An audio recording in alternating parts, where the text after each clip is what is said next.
สูงค่ะใหม่สูงพี่น้องผู้ปันแห้งโฮงปล่อยเสียงแมปเรดิโอ FM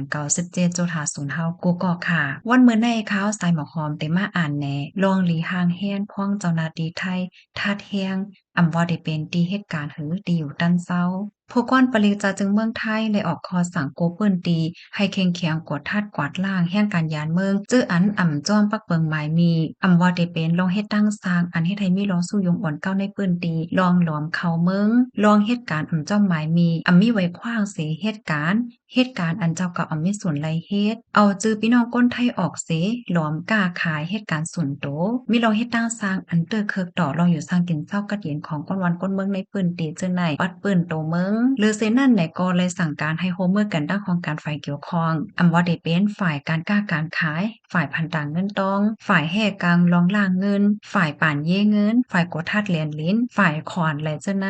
นอกเหลือเซนั่นเลยออกคอสั่งป้าปรีกูก็เตรียมเลยเกี่ยวข้องจอมลองแห่งการอันจ้อมปักเบิงไม้มีสังว่าครบทั่วพันว่าเฮ็ดพิษประวันไหนจึงได้เอาตั้งพิษกว่าหนังนักหนานะว่าให้เสมีคอเปิ้นเผาในออกมาเย่าผู้มีปนพ่อนเขาไหนก็เคียงเคียงเข้าทัดแท้ว่ากูเปิ้นตีว่าได้เป็นตีเหตุการณ์ตีกาดตีเสียงล้านจอมสวนป้าเจมตีลือตีนอนเจอในก็เปิ้นนั้นย้อนให้พี่น้องเฮาข่าวอ่อนกันเฮ็ดจอมปักเปิงแล